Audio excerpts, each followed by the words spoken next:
Olá, tudo bem com vocês? Eu sou o professor Juarez de Souza, especialista da área de farmacologia, mestre em ciências farmacêuticas, doutor em medicina e doenças tropicais, e a gente vai falar um pouquinho sobre medicamentos, especificamente sobre a tadalafila, que é uma medicação que está sendo empregada para algumas funções que não estão registradas junto à bula, mas eu vou falar um pouquinho sobre isso, especialmente sobre a utilização dela como um medicamento para aumentar a massa muscular, para aumentar ganho de desempenho na atividade de musculação, que a gente sabe que muitas pessoas estão fazendo emprego dessa medicação nesse sentido. Então vamos explicar um pouquinho sobre isso, mas vamos explicar um pouquinho também da ação dela e também dos efeitos adversos, do risco que o paciente pode ter.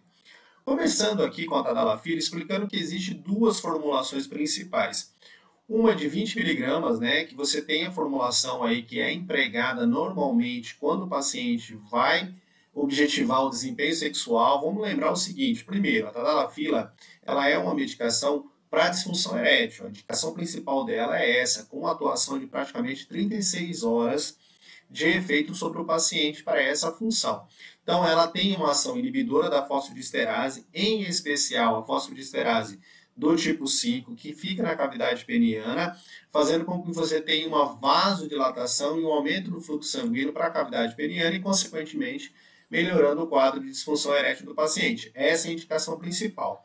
Mas existe uma formulação que é de 5 miligramas, que a gente chama de tadalafila de uso diário. A de 20 miligramas normalmente é empregada quando o paciente vai fazer o desempenho sexual, vai atuar diretamente no processo da relação sexual. Então, normalmente o paciente vai utilizar essa medicação antes de ter essa relação, meia hora, 40 minutos para que tenha uma absorção. Ela vai fazer a sua biodisponibilidade, vai aumentar na corrente sanguínea e vai fazer o seu efeito de vasodilatação. E a medicação que é de 5 miligramas? A de 5 miligramas é conhecida como uso diário, o paciente vai fazer o uso todos os dias. Ela também tem uma função para melhorar o desempenho sexual, para fazer com que o paciente tenha uma diminuição da disfunção erétil. Então, as duas indicações principais da medicação de 5 miligramas, da tadalafila de 5 miligramas, é, primeiro, tratamento de dificuldade de obtenção e manutenção da ereção do pênis. Claro que isso depende do grau de dificuldade, do grau do paciente em relação a esse processo. Pode ser que 5 miligramas não tenha efetividade em alguns pacientes. Mas, de um modo geral, se o paciente faz o uso diário, né, se ele tem a prescrição médica para fazer o uso diário de tadalafila, a de 5 miligramas tem essa indicação. Qual é a indicação? Para melhorar e manter a ereção do pênis. Não é exatamente o desempenho sexual em si, o paciente não vai virar, né, um Superman aí em relação à atividade sexual, mas vai fazer com que o paciente tenha uma melhora da ereção e uma manutenção maior, né, um prolongamento dessa manutenção da ereção e, consequentemente, vai trazer esse benefício para o paciente. Uma segunda indicação, que essa medicação ela também é usada para fazer com que você tenha um relaxamento da musculatura da próstata no tratamento de hiperplasia prostática benigna, fazendo com que o paciente tenha uma diminuição dessa atividade prostática, fazendo com que tenha uma melhora do desempenho no sentido de conseguir urinar com mais facilidade, evitar aquele desconforto muitas vezes que a hiperplasia prostática traz, que é aquele paciente que vai no banheiro tentar fazer xixi, não consegue, ou faz um pouquinho e para. Então, o medicamento também traz esse benefício, tá? A tadalafila também é indicada para essa função. Relaxamento na musculatura da próstata, da bexiga e dos vasos sanguíneos e, consequentemente, fazendo com que você tenha modificações nesse sentido, melhorando o quadro de hiperplasia prostática benigna. Então, resumindo, duas indicações da tadalafila de 5 miligramas de uso diário. Melhorar o desempenho relacionado à ereção e manutenção desse processo de ereção, melhorar também a função, ou melhor, o funcionamento desse sistema da hiperplasia prostática benigna, relaxando a musculatura da próstata e fazendo com que o paciente tenha uma melhora sintomática desse processo da hiperplasia. Então, são as duas indicações principais, ok? Não existe basicamente outras indicações escritas na bula em relação ao uso dessa medicação de 5 miligramas. Mas vamos lá, tá? Então, por que ela ganhou essa notoriedade? As pessoas estão falando sobre ela na utilização para musculação. Vamos lembrar primeiro que o mecanismo de ação dela é vasodilatador, então ela melhora o fluxo sanguíneo tecidual, especialmente da cavidade peniana, é onde ela age mais sobre a fosfodiesterase. Mas eu preciso lembrar que essa enzima fosfodiesterase ela está presente em vários outros tecidos. Quando você faz um bloqueio dela, você aumenta a liberação de uma substância chamada óxido nítrico, e o óxido nítrico também faz o processo de vasodilatação. Então você pode perceber que muitas vezes o paciente, o indivíduo, na verdade, é normal ali, ele faz uma atividade muscular, e isso faz com que você tenha um aumento do calibre dos vasos, distribuindo mais sangue para aquele tecido. Com essa ideia, com esse pensamento da vasodilatação da tadalafila, a gente imagina que essa droga pode também fazer essa vasodilatação desses tecidos, aumentando o fluxo sanguíneo para esse tecido muscular. Isso garante que o paciente ganhe mais massa muscular? Não, isso é ponto. A gente não tem ainda estudos que comprovem esse benefício no sentido de falar assim, nossa, quem tomou tadalafila ganhou muito mais massa muscular do que os outros indivíduos. Isso garante que o paciente ganhe um desempenho maior nesse processo? Também não. A gente não tem ainda uma comprovação bem descrita sobre a melhora do desempenho muscular em indivíduos que utilizam essa medicação. Então, resumindo a história, a gente não encontrei nenhum dado específico que garanta esse processo de benefício no tecido muscular. A gente sabe que a vasodilatação maior pode melhorar o fluxo sanguíneo, melhorar a oxigenação, melhorar a presença de glicose, de substâncias que trazem benefício para esse tecido muscular, mas não há ainda uma garantia muito grande, apesar de alguns estudos apontarem para um benefício, outros não serem tão confirmatórios assim, mas nesse sentido a gente não pode garantir aqui que vai haver algum benefício grande no sentido de ganhar massa muscular, no sentido de melhorar o desempenho do tecido muscular. Então a gente não tem isso bem descrito ainda, tá? Pode ser que amanhã apareça um estudo que mostre, sim, olha, traz benefício, vasodilatação vai fazer isso, mas o pensamento é nesse sentido. Por que ela é utilizada? Para que faça a vasodilatação,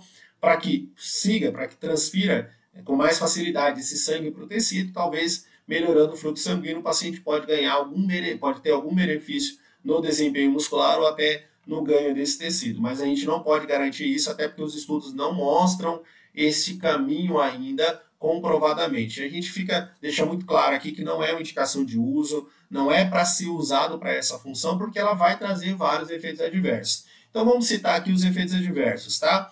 Primeiro, tá? Essa medicação ela não é indicada para nenhuma outra função, a não ser para disfunção erétil e hiperplasia prostática benigna. Já fica aqui a orientação que eu estou dando para vocês. Não tem indicação para essa outra função que nós estamos citando, ok? Outro ponto. Não tem ainda estudos que garantam que ela traga benefício em relação ao aumento da testosterona. Alguns trabalhos apontam para algum benefício em pacientes obesos, alguma outra alteração por causa da melhora do fluxo sanguíneo. Alguns outros trabalhos falam em melhora do fluxo sanguíneo testicular, e isso teoricamente melhoraria, né, a disponibilidade de nutrientes para que se produza mais o hormônio, mas não há também essa garantia, então não tem também essa indicação em relação a aumentar a testosterona, e até agora a gente não tem essa comprovação também de que ela possa aumentar a testosterona no organismo do indivíduo. Então, indicação, hiperplasia prostática benigna e disfunção erétil em alguns pacientes. O que pode causar, ou quais são os efeitos adversos? Dores nas costas são os mais comuns, tá? Não vou citar todos que são imensidão, mas os mais comuns, que atingem aí praticamente 10% das pessoas que utilizam essa medicação. Dispepsia, azia ou até refluxo, tá? Indigestão, a falta de desconforto gástrico e a azia. Rubor facial, isso é comum de vasodilatadores, né? Sildenafila também causa, outros parentes aí da família das drogas que são vasodilatadoras causam esse rubor facial. Então a pessoa pode ficar vermelha, ter o rubor facial. Mialgia, a famosa dor muscular, tá? Congestão nasal, também pelo processo de vasodilatação. Esse é um efeito adverso também muito comum de agentes vasodilatadores, não só a tadalafila, mas como o Viagra, né? O famoso Viagra, a sildenafila também causa esse efeito colateral. Então são reações adversas comuns aí que podem acontecer nos pacientes. Outro efeito colateral seria o priapismo. Então, priapismo seria uma ereção prolongada demais, por mais de 4 horas. E essa ereção prolongada normalmente causa dor, causa muito desconforto para o paciente, pode causar até necrose, complicações extremamente graves. Então, é um efeito adverso que pode acontecer, tá? Normalmente ele acontece com a utilização de drogas por uma dose mais alta, mas tem que lembrar que a tadalafila tem uma ação de até 36 horas, então em alguns pacientes esse é um risco muito grande. Outra coisa que pode acontecer, como ela faz um efeito de aumentar o processo de ereção e até prolongar um pouco mais essa capacidade de ereção do paciente, pode ser que o desempenho, né, a atividade sexual do paciente, ele tenha uma sensação de melhora nesse processo, ele tem a sensação de que ele está conseguindo manter uma atividade sexual por mais tempo, por causa da ereção, ele traz esse benefício. Mas vamos lembrar o seguinte, que talvez seja um efeito só da droga naquele momento, e aí esse indivíduo pode ficar muito preso ao uso dessa droga, né? Então cria uma relação muito também emocional, em relação psicológica até, pela utilização do fármaco. Muitas vezes o paciente vai deixar de usar e aí ele vai colocar aquilo pensando muitas vezes que não vai conseguir ter o mesmo desempenho. E pode acontecer de não ter o mesmo desempenho. Então existe uma relação também nessa necessidade do uso. Eu preciso falar sobre isso porque é também um ponto importante. A pessoa não tem disfunção erétil, mas ela começa a usar e ela relaciona o desempenho sexual dela ao uso dessa medicação, porque ela vai trazer algum benefício no sentido da ereção em si. E aí a pessoa, no dia que ela não utiliza, ela percebe ou ela tem essa relação e ela vai ter uma sensação de que não funcionou tão bem ou que o desempenho dela não foi tão legal ou não consegue até ter o desempenho sexual por causa do não uso dessa medicação. Então vamos colocar isso que pode ser um ponto-chave aí dentro dessa história.